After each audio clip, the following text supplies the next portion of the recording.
vamos a empezar con la actividad en la que temo que estoy un poco corto de tiempo para completar la presentación. Esta es una actividad de la Asociación Argentina de Trastornos del Humor, que está auspiciada por el Laboratorio Investiga, que le agradezco personalmente y en nombre de la asociación el auspicio de esta actividad.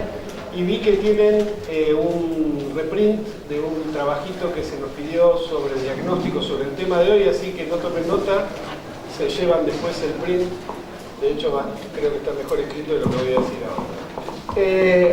Y la idea también es invitarlos para este año en Córdoba, en la ciudad de Córdoba, el jueves 21 al sábado 23, hacemos la séptima jornada de trastornos afectivos para especialistas en trastornos del ánimo. Es la tradicional jornada SATU. Va a venir el doctor Bielmacher, el doctor Hidalgo de Clinic, el doctor Padilla, la doctora Calvó, el doctor Quirós, gente muy con toda la electricidad de su energía. Muy bien.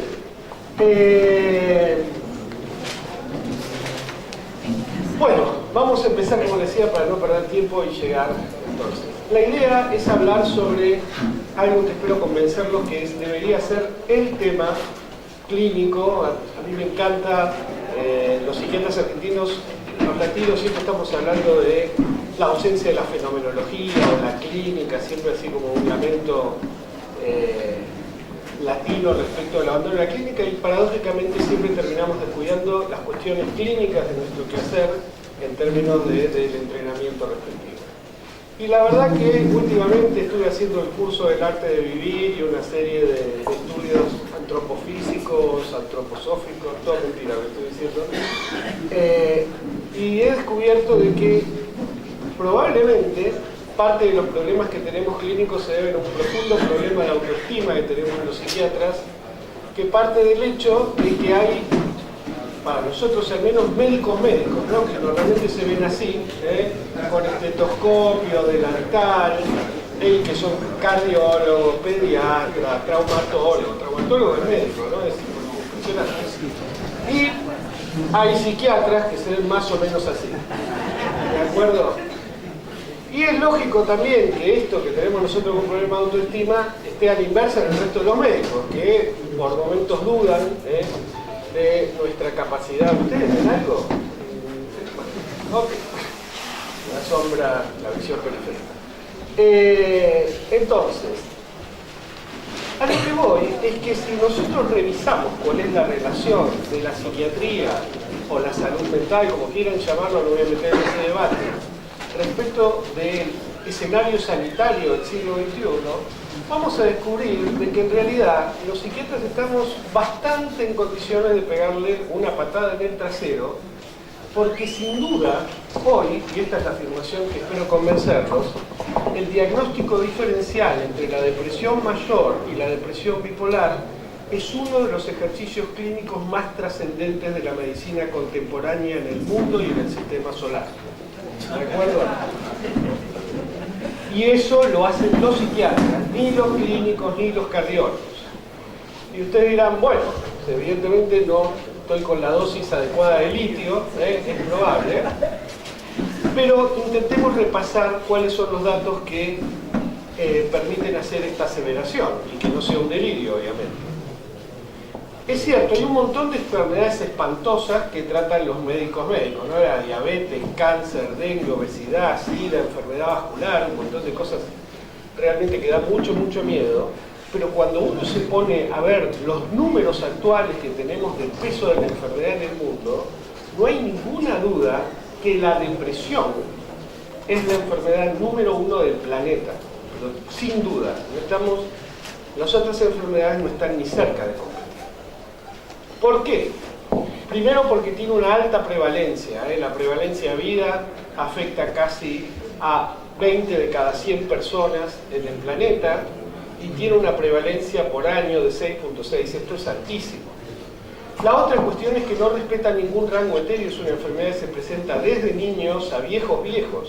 Yo atiendo primeros casos de depresión en gente de 90 y pico de años, que van por primera vez al psiquiatra. Y por otra parte tiene una distribución ubicua, por más que querramos ligar la depresión a alguna situación económica o a una situación social en particular, por supuesto que eso hace variar enormemente la capacidad de atención, y no es lo mismo estar enfermo y pobre que enfermo y rico, pero la realidad es que ni la cultura ni la riqueza económica preserva a las personas de la depresión. Capaz solo el ejercicio físico produce algún rango de prevención. Tiene una distribución absolutamente ubicua y finalmente tiene un enorme impacto funcional. Es una enfermedad que enferma muchísimo, hace que personas que deberían estar en la plenitud de su funcionamiento queden prácticamente incapacitados. Y aparte, si a alguien no le gustan las visiones económicas de la medicina, produce la mayor carga de sufrimiento subjetivo de toda la medicina, salvo el dolor, que está netamente emparentado con la depresión, produce semejante carga de sufrimiento. ¿Conocen el paper? No me acuerdo exactamente la primera autora, pero estaba Zaratiegui de último, que compararon la calidad de vida de mujeres en quimioterapia por cáncer de mama versus depresión. Sí, yo creo que se estaba escuchando bien. No, por el... por el coso, ok. Entonces, y que depresión daba mayor sufrimiento que cáncer de mama. Entonces, cuando uno saca esta cuenta, puede decir que la depresión es la principal causa de problemas de salud y discapacidad en todo el mundo. Y claro, esta aseveración dicha por un psiquiatra suena, ¿no?, como un poco amarillista, pero cuando uno ve la fuente de donde proviene esta frase tan así periodística, se sorprende que viene de la Organización Mundial de la Salud. Y esta es, ustedes, el 7 de abril fue el Día Mundial de la Salud y este año estuvo dedicado a la depresión, y lo que ustedes pueden ver es que la frase es exactamente la que encabeza para la Organización Mundial de la Salud su celebración o recordatorio de que la depresión es la principal causa de problemas de salud y discapacidad en todo el mundo. Pero yo estoy argumentando otra cosa, estoy argumentando sobre el diagnóstico clínico diferencial. Y acá empiezan los problemas. Porque si bien es cierto que la depresión encabeza la lista de causas de enfermedad, lo que también es cierto es que la depresión no es una enfermedad. Y este es el primer problema que tenemos. La depresión es un síndrome. Y es un síndrome que abarca una serie de cuadros que pueden producirlo. Tenemos desde el espectro bipolar a lo que llamamos depresión mayor, que va desde el episodio depresivo a la depresión recurrente, ni siquiera sabemos si es lo mismo, hasta lo que se llaman depresiones secundarias, que pueden ser por cáncer, sida, infecciones bacterianas, lo que a ustedes se le ocurran, y una serie de cuadros que tienen elementos fenomenológicos similares a la depresión, pero que no son ni siquiera el síndrome, que son así fenocopias, como el duelo patológico o el duelo complicado, y lo que se llama depresión neurótica o, si quieren, un trastorno adaptativo. Eso no son enfermedades. Entonces, tenemos la principal causa del mundo, que en realidad está encerrando un montón de situaciones médicas que tienen fisiopatología, pronóstico y, por lo tanto, un abordaje totalmente diferente. Y el siguiente problema, y es consecuencia del primero, que tampoco hay un solo tratamiento de la depresión. Lo que es lógico, porque como no hay una depresión y hay varias, es lógico que haya varios tratamientos. Y probablemente hay pocas enfermedades o problemas médicos en la actualidad que tengan tantas líneas diferentes de tratamiento. Tenemos tratamientos instrumentales como la terapia electroconvulsiva, la luminoterapia, la estimulación profunda, el TMS, por ejemplo. Tratamientos psicosociales, debería decir acá, psicoterapia cognitiva comportamental, todo esto tiene comprobación empírica en estudios randomizados controlados, activación conductual, ejercicio físico, deprivación de sueño, mindfulness, y después una serie de tratamientos farmacológicos que van desde los antidepresivos hasta analgésicos como la ketamina. Sí, la verdad que tenemos una variedad y una cantidad enorme de tratamientos. Ahora, ¿cuál es el problema? Todos estos tratamientos son eficaces, han demostrado ser eficaces. No hay duda de si son eficaces o no son eficaces, habrá duda si son más o menos. Pero lo que también se sabe es que estos tratamientos podrán ser eficaces, ineficaces o, como vamos a ver, incluso iatrogénicos, dependiendo que la indicación sea correcta. Y no me estoy refiriendo a usarlo en términos de si depresión o no, sino en qué tipo de depresión. Por ejemplo, vamos al ejemplo más común, que es los antidepresivos. A pesar de la variedad de tratamientos, los antidepresivos gobiernan claramente las elecciones a la hora de tratar la depresión. De hecho, en los últimos 10 años se han convertido en el tratamiento, en la clase de fármacos más prescritos en Estados Unidos, más que la aspirina. ¿Se entiende? Tiene un volumen, lo que estamos haciendo, que, bueno, nada, que merece una serie de reflexiones. Ahora, veamos el caso de los antidepresivos. Si yo veo los antidepresivos en depresión mayor, tengo 15 drogas que actualmente, y yo podría extender la lista, pero esto está sacado de la última versión del CARMAT, que tienen nivel 1 de evidencia y nivel 1 de recomendación. Y en todo caso, en términos matemáticos, estamos más preocupados por encontrar un racional para elegir cuál de todas estas drogas eficaces deberíamos usar primero que para encontrar una que lo resulte o no. Ahora, si yo contrasto esto con el uso de los antidepresivos en la depresión bipolar, encontramos un contraste sumamente interesante. Mientras en este metaanálisis de Baldessarini y Undurraga vemos que claramente los antidepresivos se separan del placebo en la depresión mayor, haciéndolo similar en depresión bipolar no se separan nada del placebo. Lo que funciona perfectamente bien para la depresión mayor moderada o grave, esto hoy no lo vamos a ver, que la depresión sea realmente una depresión mayor, se anula a la hora de ver la otra mitad de las depresiones. Entonces este es probablemente el argumento más fuerte a la hora de señalar por qué es tan importante el diagnóstico diferencial de la depresión. Los fármacos más usados del planeta son efectivos si yo hago bien el diagnóstico o inefectivos si hago mal el diagnóstico. De hecho, cuando yo veo qué drogas están aprobadas o tienen evidencia tipo 1 o tipo 2, la lista es totalmente diferente para la depresión bipolar. Incluye la quetiapina, la lurasidona y en segundo lugar litio, lamotrigina, pramipexol y modafinilo.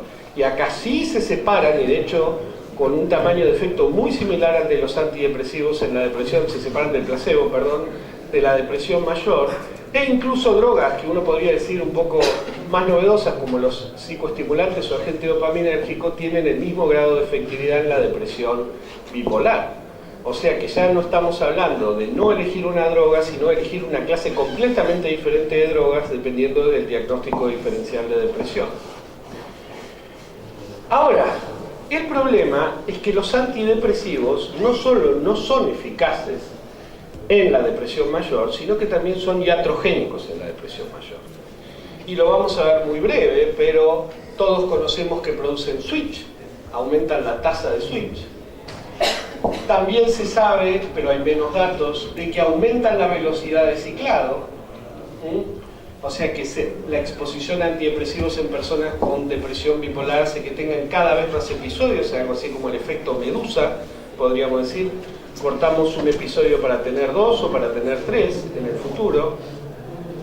Y también tenemos datos de que producen sintomatología depresiva subsindrómica, es decir, que capaz los antidepresivos deprimen en términos longitudinales y que producen episodios mixtos.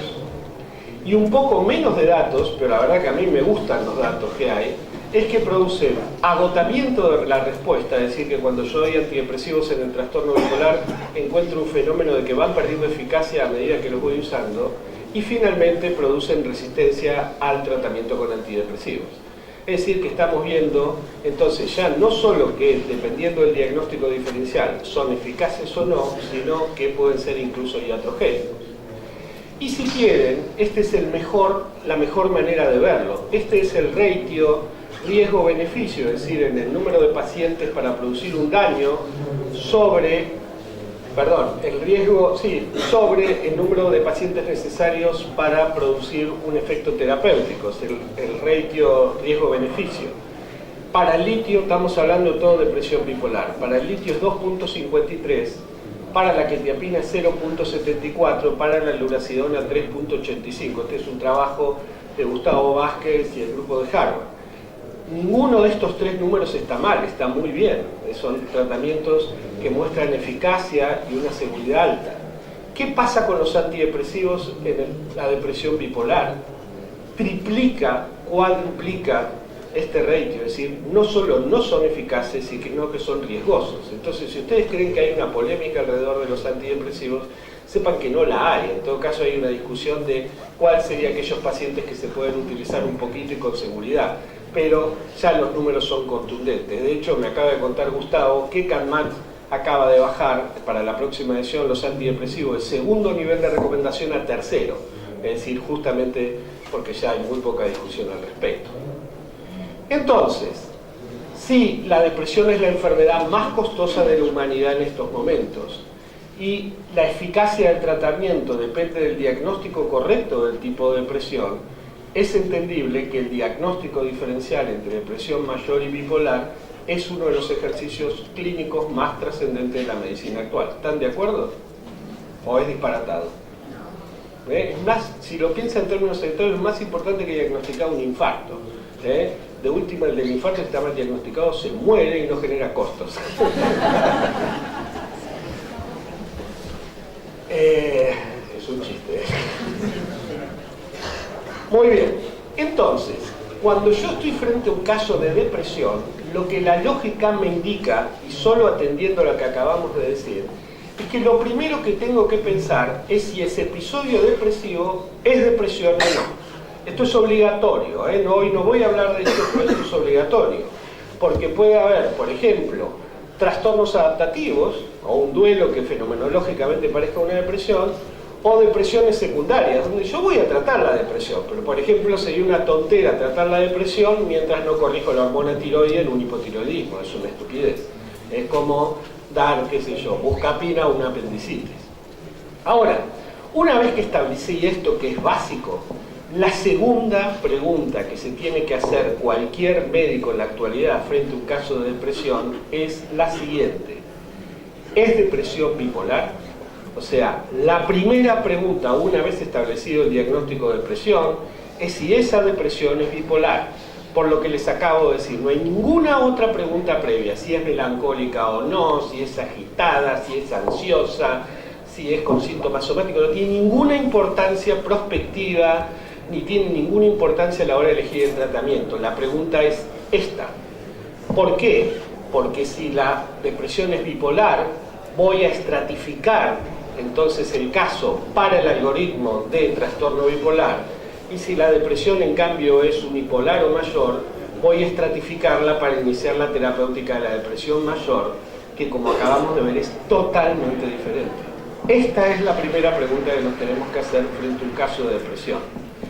Mucha gente cree que la polémica está acá, que es una polémica nosografista, si es la depresión y si soy más aquiscariano o menos aquiscariano. No, muchachos, es un problema sanitario. El problema está acá, es cómo voy a elegir el tratamiento, porque dependiendo de eso voy a ser eficaz o incluso iatrogénico, y eso ya es algo que es muy costoso. Perdón esto, Les recuerdo a todos que apaguen el celular. Muy bien.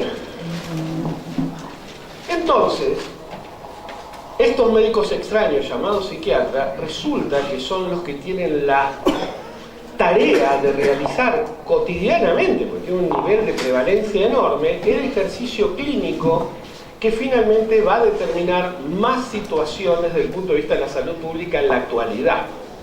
Y entonces, cualquiera que tenga dos de frente, la siguiente pregunta que se va a hacer es: ¿cómo lo estamos haciendo? ¿Estamos haciendo esta tarea bien? ¿Ustedes qué apuestan? Nosotros que somos tan clínicos, nosotros los argentinos que nos gusta tanto la fenomenología. La respuesta acá no es controvertida, es fáctica, y lo estamos haciendo mal, muy mal. Y no hay ninguna duda, ¿sí?, que la idea de ponderarlos es respecto de que sean médicos, no respecto de que sean buenos médicos. Muy bien. Fíjense estos datos están en crudo, los estamos preparando, esperamos terminarlos ya para estar publicando en fin de año. Es un estudio multicéntrico, participó la gente de Jujuy, gente de Paraguay, gente de Chile, nosotros, o sea, son pacientes nuestros, No es que estamos observando la clínica o el ejercicio diagnóstico de otras personas. Y acá tienen trastorno bipolar 1 y trastorno bipolar 2. Fíjense cómo les va en términos diagnósticos a estas personas. Más o menos tienen el primer episodio a la misma edad, 20 años, 21 años para el trastorno bipolar 2. Y la primera consulta la hace un poco más rápido la gente con trastorno bipolar 1 que con bipolar 2, porque claro, el monto de síntomas, la gravedad es mucho mayor en bipolares 1 y esto es difícil que permanezcan sin consulta, pero acá mucho tiempo se la van arreglando solos. Ahora, una vez que se contactan con el sistema de salud, lo primero que van a recibir es un antidepresivo. No importa que tengan trastorno bipolar, ni importa que sea 1 o 2. Esto es muy importante. La primera droga que van a recibir es la que no deberían recibir. Así de mal lo estamos haciendo. Sin estabilizador hasta el momento. Posteriormente, y varios años después, van a recibir el diagnóstico del trastorno bipolar y ahí sí van a recibir un estabilizador, que son las drogas que deberían recibir, y poquitos años más tarde un antipsicótico atípico.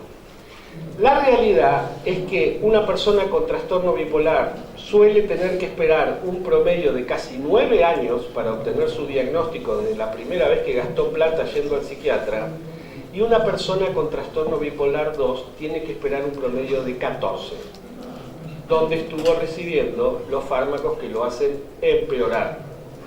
Ahora, acá hay un truco, no son todos los pacientes los que les pasa esto. Hay algunos pacientes que reciben el diagnóstico dentro del primer año que media luego de la primera consulta. En el caso del trastorno bipolar 2, sin embargo, el 80% de los pacientes tiene que esperar un promedio de 14 años desde que consulta hasta que le invocamos con el diagnóstico. ¿Qué les parece? Lo estamos haciendo perfecto, Y bipolar 1, que digamos yo creo que lo diagnostica hasta mi portero, estamos mucho mejor. 56% tiene que esperar un promedio de 9 años. Estamos haciéndolo muy mal. Por suerte, y esto parece la política nacional, podemos decir que la culpa es de otro, o por lo menos que compartimos la culpa, porque los mismos datos se ven en todas partes del mundo. Lo mismo se está viendo en todas partes del mundo, porque el tema no es solo del operador, sino del sistema que estamos operando, es lo que vamos a ver a continuación. Y en promedio, en todas partes del mundo, el 70% de las personas con trastorno bipolar tiene que esperar un promedio entre 8 y 10 años entre su primera consulta y el momento de recibir el diagnóstico, pero como estamos diciendo, el tratamiento correcto. Esto es lo importante. Muy bien. Entonces, la siguiente pregunta es, ¿por qué estamos fallando? ¿Por qué estamos fallando tanto? ¿Y cuáles serían los caminos para mejorar esta situación? Y esto es lo que espero poder hacer en los próximos 40 minutos. El primer problema es lo que les decía, del sistema. Tanto el ICD como el DSM no han conseguido generar criterios clínicos de diagnóstico de depresión que sean diferentes para los casos de depresión mayor y de la depresión bipolar. Lo único que varía en el DSM-5, cuando ustedes van a ver los criterios diagnósticos, no lo puse porque nunca se lee nada y todos lo conocen de memoria, entre los criterios de diagnóstico de depresión mayor y depresión bipolar es el título. Después hicieron copy and paste. ¿Estamos de acuerdo? No se les ocurrió nada. Y entonces, tanto el ICD como el DSM nos dice que la diferencia entre la depresión mayor y la depresión bipolar no está en el episodio, sino está en la evolución. Porque si aparece un caso de manía o hipomanía, el diagnóstico cambia, pero no está aquí en la fenomenología, en la presentación. ¿Estamos todos de acuerdo con esto? Algunas personas se han esforzado por encontrar diferencias clínicas entre la depresión bipolar y la depresión mayor. Esto lo deben conocer todos y es más frecuente encontrar síntomas melancólicos, retardo psicomotor, polo matinal, etc. en la depresión bipolar respecto a la mayor, pero están lejísimos de ser patognomónicos. Sí, tienen muy poca especificidad y por ahora no sirven. Probablemente por eso el ICD y el DSM no se han puesto un poco más creativos. El segundo problema es que tenemos que diagnosticar lo que nos pide el DSM, estos pequeños episodios de manía que va a generar el diagnóstico diferencial en un mar de depresiones. Y esta es una buena metáfora para recordarlo.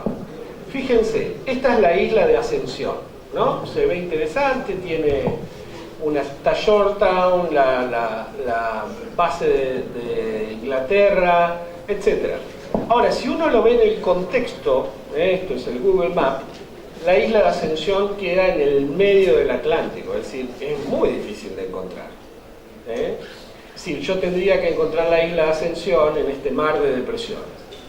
Y si vemos en términos evolutivos es lo mismo que nos pasa en el trastorno bipolar.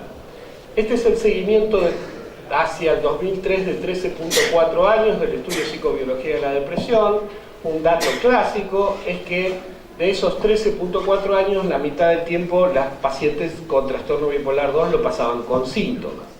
Ahora, cuando uno descompone esos síntomas, encuentra que el 51.3% son síntomas depresivos y los síntomas maníacos o mixtos apenas representan poco más del 2%. Es decir, y esto es proporcional en centímetros. Esto es lo que nos pide el DSM, que ubiquemos gotitas de síntomas maníacos en un cuadro que desde el punto de vista evolutivo se convierte en un océano de depresión. Y esto ya, de nuevo, es una real limitación del instrumento. El tercer problema es que nos pide que lo hagamos en personas que al estar afectados por depresión están ciegos a sus propios antecedentes de felicidad. Y no es que lo hacen de guachos o porque quieren que le demos antidepresivos. Ustedes saben que la depresión implica lo que se llama un sesgo cognitivo en el reconocimiento de emociones. Entonces va a haber una tendencia a reconocer aquellos recuerdos que en términos emocionales estén emparentados con el estado patológico que está sufriendo. Entonces va a tener una tendencia, esto está totalmente demostrado a nivel experimental, de que la persona tiene una anasognosia respecto de los episodios hipomaníacos. Entonces yo tengo que localizar un islote en alguien que está ciego para encontrar islotes. Es una cosa muy muy difícil, y lo que no dije, pero lo doy por descontado, es que no tenemos ningún instrumento que nos ayude. Bueno, ¿qué soluciones tenemos hoy por hoy al segundo y tercer problema? La primera es que, aunque ustedes no lo sepan, gracias a Dios contamos hoy por hoy con elementos de altísima tecnología que resultan imprescindibles para el diagnóstico diferencial entre depresión mayor y bipolar. Vayan juntando la plata, porque esto es lo que se viene. ¿Cuáles son estos elementos de alta tecnología indispensables para el diagnóstico del trastorno bipolar? Bueno, probablemente los más costosos, que son dos sillas. Una para el médico o el psicólogo y otra para el paciente. En situaciones de emergencia se puede hacer parado, o sentado en el piso, pero qué sé yo. Después sería bueno que el médico y el psicólogo tengan algo para anotar. Ya vamos a ver. Porque a pesar de lo que creemos, no es que tenemos una memoria idéntica y nos acordamos de todo. Y finalmente sería bueno que el médico y el psicólogo sepan algo de trastornos afectivos. Y no me voy a meter en el tema para ver que este elemento de alta tecnología no se cumple en la Argentina. Para que la persona afectada, que en definitiva está sentada en la misma silla, se establezca una asimetría en el conocimiento de la persona que consulta con el respecto del que tiene que dar la respuesta. Es muy importante un entrenamiento adecuado. Pero ¿cuál es el aparato de alta tecnología que está faltando acá? El que siempre se olvida de prender. La consulta con un familiar o allegado. No existe el diagnóstico de depresión sin consultar al entorno. No hay manera de hacerlo. Si creen que lo pueden hacer, ahí tienen, el 80% tiene que esperar casi 15 años para tener el diagnóstico correcto de su padecimiento, que a la vez es el más caro del mundo. No se puede saber cómo tengo la espalda sin un espejo o alguien que me lo cuente, y yo no puedo saber cómo es el entorno evolutivo de un trastorno depresivo sin alguien que lo cuente desde afuera. No puedo depender del relato de una persona que acabamos de decir que tiene un bias en su capacidad de juzgamiento emocional de sus acontecimientos. Estos son los elementos de alta tecnología que se cuenta acá en la Universidad de Harvard, que vaya el doctor Epulevich dentro de poco. Vas a llevar una silla, me imagino, que no sé si tienen ahí. Y sin embargo, muchas veces el último elemento, que es el allegado, no lo usamos. O lo que no usamos, como vamos a ver, es el respaldo técnico y experiencial requerido para el diagnóstico. Lo segundo es recordar que uno tiene que dedicar tiempo en una consulta de depresión para explorar síntomas maníacos. Y esto de nuevo implica que uno tenga esta cosa que tenemos los médicos que dice, ¿dónde le duele? Ahí. Acá, digamos, no me toca ahí que me duele, pero le tengo que tocar para saber cómo le duele. Es decir, los médicos muchas veces hacemos algo que el paciente espera que no hagamos en función de lo que nos pide. Y si una persona viene llorando porque se siente la persona más miserable del mundo, sin embargo, va a haber que buscar un porcentaje importante de la consulta para explorar situaciones que son contrapuestas al estado que trae esa persona en particular.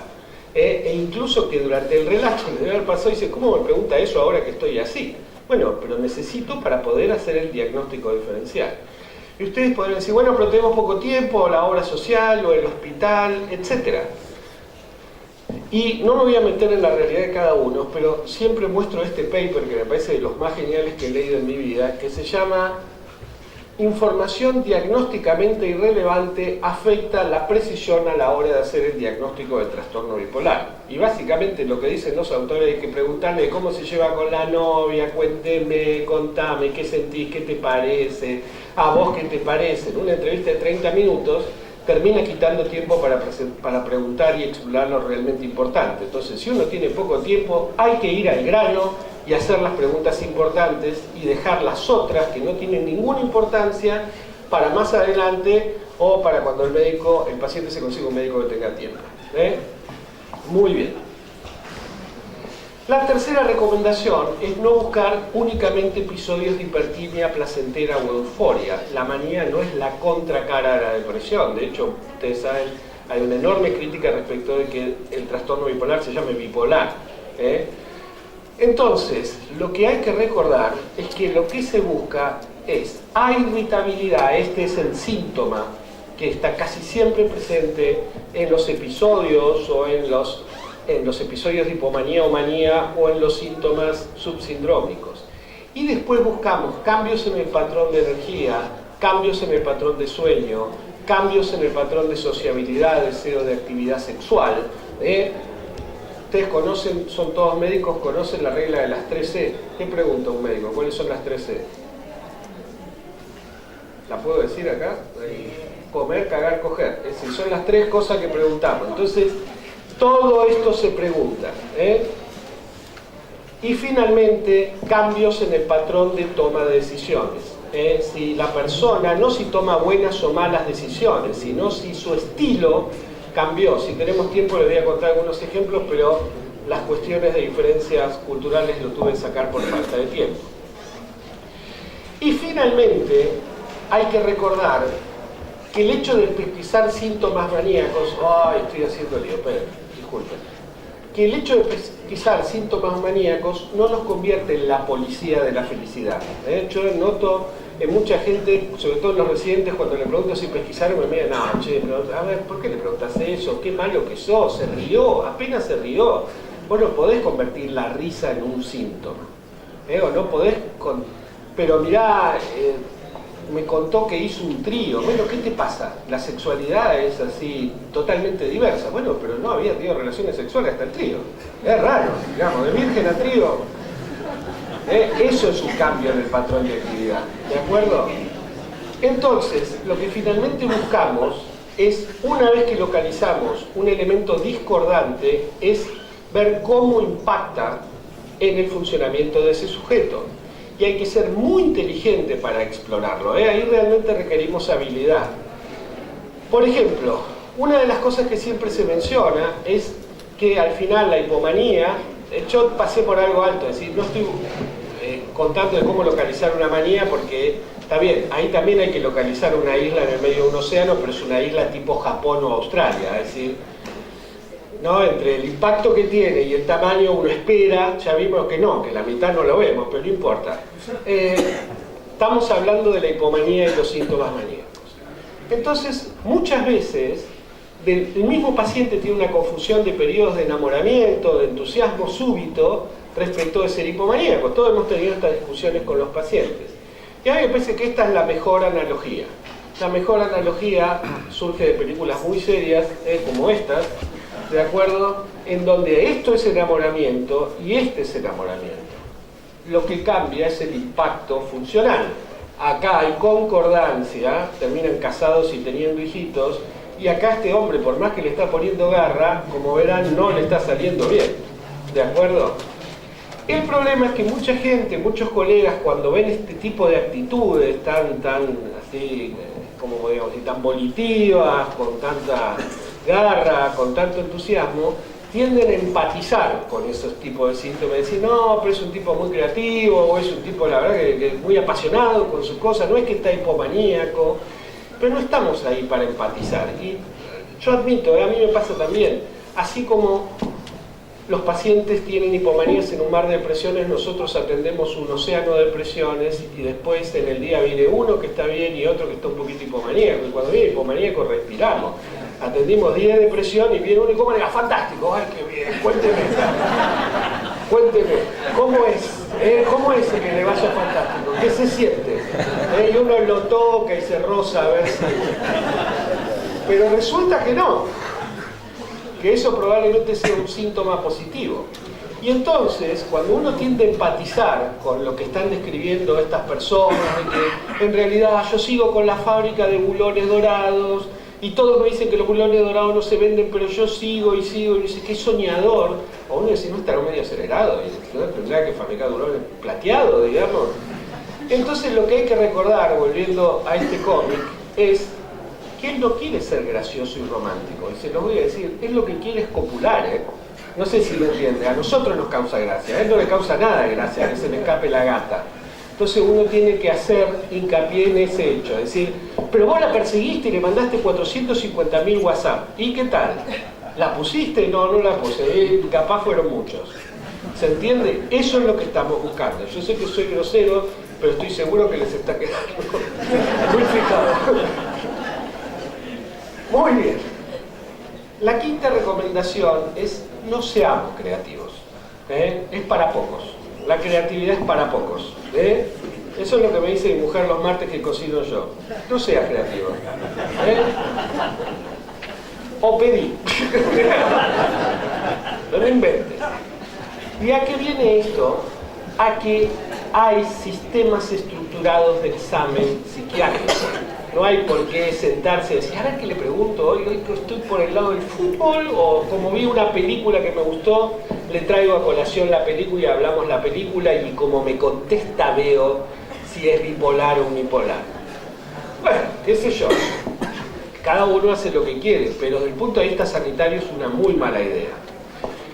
Por ejemplo, simplemente usando un instrumento como el HCL32, que es el que se usó en el estudio Bridge, que ustedes pueden decir, es una estupidez, yo sé que no ven nada acá, pero son las preguntas que yo hago. Sí, son las preguntas que vos hacés, pero ordenadas. Y con un checklist, que es la diferencia entre saber dónde están las medias y dónde están las medias. Ustedes saben, es una diferencia a la mañana crucial. Las medias deberían estar acá. Y estoy llegando tarde al trabajo porque no están las medias ahí. Y entonces yo debería preguntar esto y sé que lo tengo que preguntar y haberlo preguntado o no de manera sistemática. Esta es una encuesta que se pasa en 5 o 10 minutos y todos tenemos 10 minutos en una consulta de depresión para hacerlo. ¿Y cuál es el impacto de hacer esto? Fíjense, ustedes conocen el Bridge, es un estudio multicéntrico que incluyó 5.635 pacientes, enorme, que a los cuales se admitía personas que consultaban por depresión, que es lo que estamos discutiendo hoy nosotros. Si el clínico usaba el DSM-4, encontraba que había 16 casos de depresión bipolar, de cada 100 casos, 16 de depresión bipolar y 84 de depresión mayor. ¿Estamos de acuerdo? Pero si en vez de hacer las preguntas que le venían a la mente, utilizaba el HCL32, esta proporción se convertía en 54-46, sin invertir. Esta es la diferencia entre hacer las cosas con rigurosidad y hacerlas a como me sale. ¿Quiénes son los que la hacen con rigurosidad? Por suerte los pilotos de avión. No es que, che, a ver, hoy qué revisamos. No, hoy los flap. Los motores lejanos. Porque hoy vengo con la onda flap, digamos. Ustedes los vieron en cabina, están con la listita, capaz tienen 50 años, no sé si vieron Sally, están ahí pasando el papel. Y esto es lo que se hace en quirófano también. Otras dos escalas que pueden utilizar, y estos son instrumentos de screening, es la MDQ y el BCDS, que tienen la ventaja de que ambas fueron validadas en nuestro país. La MDQ es un poquito mejor para bipolar 1 y la BC para bipolar 2. Ambas a la vez se la pueden dar en la misma entrevista. Por ejemplo, esto yo lo hago muy frecuentemente. Al familiar le digo, bueno, ahora me voy a quedar con el paciente mientras usted llene esta escala como si fuese su familiar. Y funciona, no está validado, pero funciona y voy ganando tiempo. Muy bien. Pero finalmente llegamos al cuarto problema y el realmente complicado. Y acá es donde hay que prestar más atención, que es cómo establecer el diagnóstico de depresión bipolar cuando no hay síntomas o episodios previos a los episodios depresivos. Y si volvemos a lo que les mostré de este estudio que estamos haciendo sobre retraso diagnóstico, el problema es que tanto en el bipolar 1 como en el bipolar 2 los comienzos depresivos son la norma, no la excepción. Por ejemplo, en el caso del bipolar 1, más de la mitad empiezan con primer episodio depresivo. Pero en el caso del trastorno bipolar 2, el 80%, lo que es lógico, son episodios depresivos. Y hasta ahí, por más que use el HCL32, use el MDQ, me acuerde del zorrino y la gata, no hay manía, hay solo depresión. Porque lo que nos pide tanto el DSM como el ICD es que diagnostiquemos una enfermedad ante la aparición de un evento. Lo que no nos dice es que este evento puede aparecer después de la depresión. Y todo este periodo de tiempo no tenemos, el DSM y el ICD no nos da ningún tipo de solución. Ahora, te dirán, bueno, pero es un diagnóstico especialmente difícil. No, les acabo de mostrar, es el 80% de los casos en depresión en trastorno bipolar 2. Son sistemas muy truchos de diagnóstico los que tenemos hoy en nuestros sistemas de mayor uso. El otro problema es que desde hace un tiempo sabemos que la tasa de conversión se mantiene invariable por muchísimos años. Sabemos que por más de 35. Déjenme explicarles un dato fuerte de la Corte de Zúrich. Esto es una curva de sobrevida. Lo que pasa es que los pacientes, en vez de morir, se pasan a tener una manía o una hipomanía. Entonces, todos empiezan siendo depresiones mayores y a medida que pasa el tiempo, algunos de estos pacientes empiezan a tener su primera manía, su primera hipomanía y salen del diagnóstico de depresión mayor y pasan al del trastorno bipolar. ¿Estamos de acuerdo?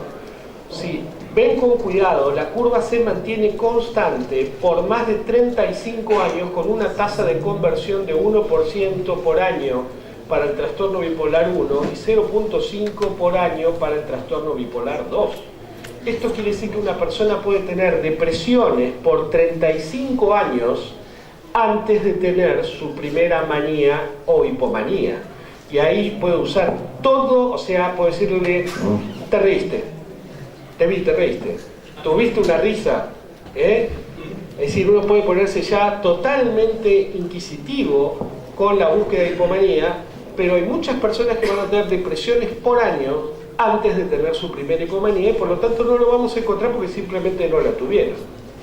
La pregunta es, ¿qué hacemos con esto? Porque encima, lo que le estoy mostrando es que esto es lo que está explicando el delay en la mayoría de los pacientes. ¿Y por qué el delay es tan parecido de país a país? Porque no depende tanto del operador, sino de la inconsistencia actual de los sistemas diagnósticos. Los sistemas diagnósticos funcionan muy bien si la manía precedió a las depresiones o la hipomanía y muy mal si el inicio es depresivo.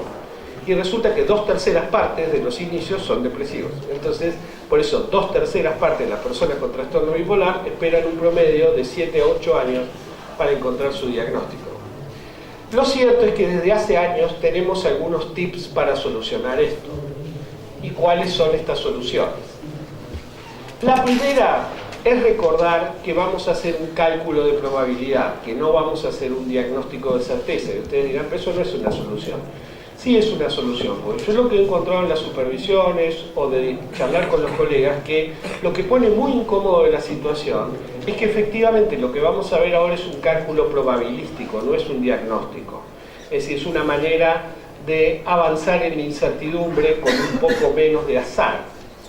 Porque en definitiva, tanto para el DSM como para el ICD, el diagnóstico está dado por la presencia de síntomas o episodios hipo o maníacos. ¿Estamos de acuerdo?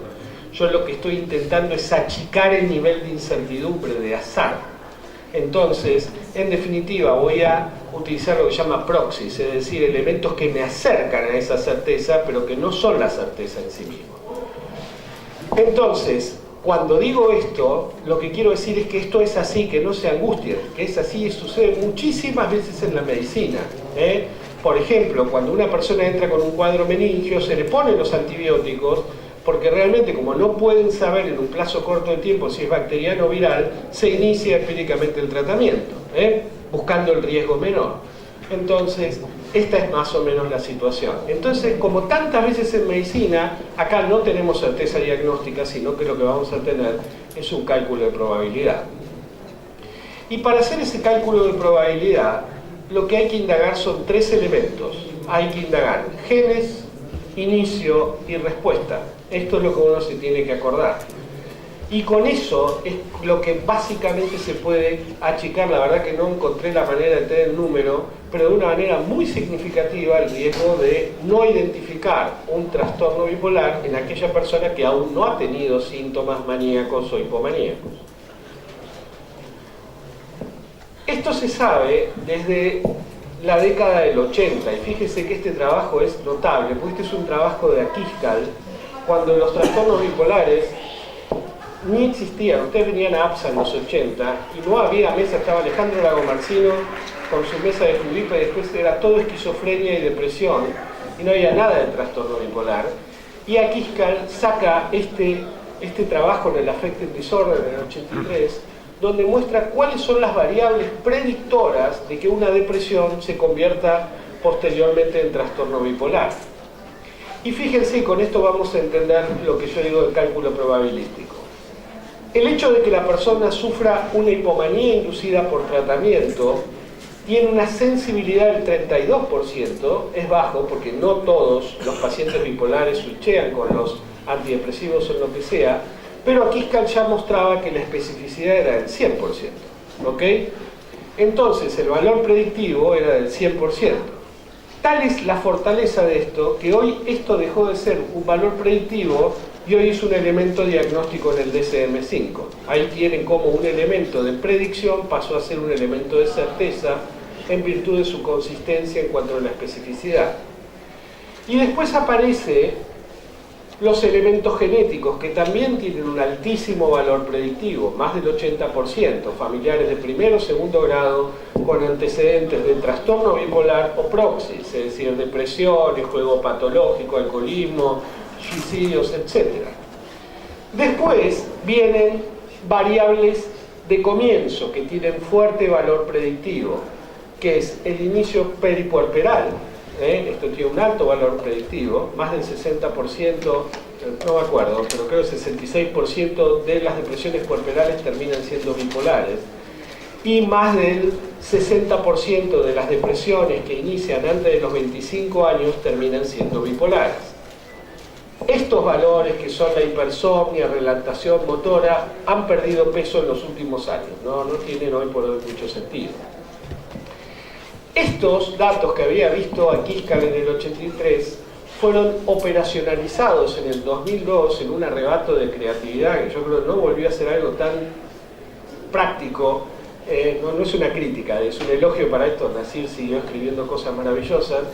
Fue de la época de Nasir, cuando estaba con Frederick Goodwin, publican este artículo que tiene, siempre lo muestro, pero es de mis artículos icónicos, se llama Enfermedad de Cade. Cade es el descubridor del litio y más allá. Errores diagnósticos, uso de antidepresivo y una propuesta de definición de espectro bipolar. Fíjense, el 2002, Él estaba discutiendo esto que estamos discutiendo hoy en el 2017, que como les acabo de mostrar no parece que no haberlo podido solucionar, porque los datos que les mostré de errores diagnósticos son del año pasado, es decir, no hubo un cambio enorme. Y entonces él, utilizando un formato símil DSM, propone lo siguiente: ¿cómo hacer el diagnóstico de espectro bipolar? Fíjense, no va a decir trastorno bipolar porque no lo puede decir, en alguien que ha tenido por lo menos una depresión, pero que no tiene manías o hipomanías. El problema que estamos discutiendo acá. Y lo que propone es, como les decía, tipo DSM, una serie de criterios. Que el criterio C es que estén al menos dos de los siguientes criterios, que es carga genética o switch por antidepresivos. Esto se lo muestro porque fíjense, esto ya no tiene valor, porque esto ha pasado a criterio de diagnóstico, no criterio de probabilidad. Y después, estos elementos que le agregan fortaleza, que son elementos genéticos de tipo temperamental, como la hipertimia, los antecedentes están acá arriba, lo que les contaba del inicio temprano, el inicio posparto, y nacer en el 2002 se aviva de algo que está muy poco explorado, pero que hay datos que lentamente van justificando haberlo llamado la atención, que ante una persona que ha tenido depresiones y no ha tenido hipomanías y está empezando a tener una historia de aceleramiento de ciclos o de falla de respuesta progresiva a diferentes moléculas antidepresivas, la posibilidad de estar frente a un trastorno bipolar, aunque no haya habido síntomas maníacos, debe considerarse. Las fuentes vienen de estudios pivotales donde los pacientes que no responden suelen terminar siendo bipolares. No tenemos tiempo de revisar los datos, pero son muy interesantes. ¿Se entiende hasta acá? ¿Sí? Muy bien. Y finalmente, y ya estamos terminando, lo que tenemos que recordar, y probablemente es, y capaz acá es la libertad que yo me tomo, yo creo que todo lo que yo acabo de decir, todos lo sabemos. Y entonces lo que yo me pregunto es por qué si todos estamos informados, fracasamos. Es decir, ¿por qué? Si tenemos los elementos para solucionar este problema, no lo solucionamos. Y yo creo que son cosas como estas. Primero, que probablemente el ejercicio clínico que hacemos con mayor frecuencia sea el diagnóstico de depresión. Y ustedes saben que hay lo que se llama un puente cognitivo, un bypass cognitivo entre lo frecuente y lo fácil, ¿no? Uno supone que lo que es frecuente es fácil, y se me ocurre una serie de chistes respecto a tener relaciones con la propia pareja, ¿no? Que termina pasando. Y yo con ella tengo bárbaro, nos va, y parece que no, uno se entera años después que no, porque es frecuente. Entonces, eso nos da una falsa sensación de seguridad y nos hace recostarnos en lo que creemos que es la experiencia. Ustedes saben que la experiencia puede ser tranquilamente una repetición de errores al infinito, puede ser perseveración. De hecho, una persona que hace mal en Wisconsin termina teniendo un montón de experiencia en color. Dice color, color, color, color. Lo que pasa es que le va mal en el Wisconsin. ¿Ok? No lo saben, es un chiste para neuropsicólogos. Ok. Entonces, y la otra cuestión es que somos médicos. Nosotros no tatuamos los diagnósticos, nosotros hacemos hipótesis diagnósticas, como el resto de los médicos. Y tenemos que aprender a convivir con las hipótesis diagnósticas y trabajar en el marco de hipótesis diagnósticas que validamos continua y prospectivamente. Entonces, si yo hago el diagnóstico provisorio de trastorno bipolar, tengo que saber que me puedo equivocar de la misma manera que si hago el diagnóstico contrario. Y en definitiva, lo que estoy intentando decirles es que la mayoría de las veces vamos a encontrarnos con situaciones en donde vamos a decir ni, y vamos a tener que avanzar en un escenario de indefinición diagnóstica. Y en cada caso en particular veremos hacia dónde empujamos nuestra decisión, pero no vamos a tener un elemento franco para diagnosticarlo. Cuando estamos en ese escenario podemos decir, bueno, me la juego, mire, yo la verdad que no utilizando los criterios de Keido, utilizando, era poco tiempo, pero hay otros sistemas probabilísticos, está el sistema probabilístico de los australianos, de Mitchell, hay otro que se usó en el STEP-PD, son un poco menos prácticos de usar, un poco menos para consultorio, no sé cómo decirlo, pero sin embargo siguen dando márgenes de probabilidad. Entonces, va a haber un momento dado que yo voy a tener que tomar una decisión. Le puedo decir al paciente, mire, la verdad que yo pensando su caso, viendo sus antecedentes, es cierto, no tiene ningún familiar de primer grado con trastorno bipolar, pero mire, empezó a los 25 años, justo en la edad de corte, pero tiene, mire su abuela, usted lo que me cuenta está bien, no estuvo tratada, pero esos altibajos del ánimo tan llamativos que eran motivo de comentario en la familia pueden haber sido un trastorno bipolar 2, en fin, la verdad que me parece un poco riesgoso empezar con un antidepresivo. Y entonces ustedes van a pensar, pero también no tengo ningún elemento para el del diagnóstico del trastorno bipolar y voy a comenzar con un fármaco que de mediar ese diagnóstico implica un compromiso de por vida de tomarlo hoy por hoy. Es decir, supongamos que yo digo, bueno, voy a arrancar con, qué sé yo, la motrigina, porque se me ocurre, porque estoy dudoso. Y uno podría decirle, bueno, mire, resulta que si esta persona mejora, debería seguir tomando la lamotrigina. Capaz mejora porque mejora, y no mejora por la lamotrigina. Va a estar tomando la lamotrigina toda su vida, y usted va a decir, qué exitoso fue el tratamiento con la lamotrigina. Pero en realidad no lo sabe, porque capaz tuvo un episodio depresivo mayor que se resolvió espontáneamente y termina tomando un medicamento que no le servía para nada. Eso podría pasar, porque, vuelvo a decir, es una probabilidad. Y entonces diga, no, vamos a empezar con un antidepresivo de todos modos. Y en ese caso, lo que uno debería hacer es tomar medidas de seguridad. Y las medidas de seguridad son prospectivas. Es recordar que yo voy a empezar a indagar elementos que puedan suponer que el antidepresivo esté produciendo un efecto iatrogénico en el curso evolutivo de la enfermedad, que esto es donde nos equivocamos. Probablemente, voy a decir, voy a estar atento a que no empiece a haber una aceleración de ciclos, voy a estar atento a que no aparezcan episodios mixtos, ni les digo lo de switch, porque ahí ya el diagnóstico está permitido hoy por el DSM-5, pero ni que aparezcan depresiones subsindromáticas, ni que aparezcan elementos de ciclado rápido, etc. Lo que sí, para poder hacer eso, como les mostraba en el chiste de las sillas, necesito un moon chart. No lo puedo hacer escribiendo, lo tengo que hacer dibujando. Y si ustedes creen que esto es una recomendación de maestra Ciruela, créanme que no es así. Es muy sencillo. Ustedes están viendo 2 años y medio de evolución de un paciente en un solo shot de visión.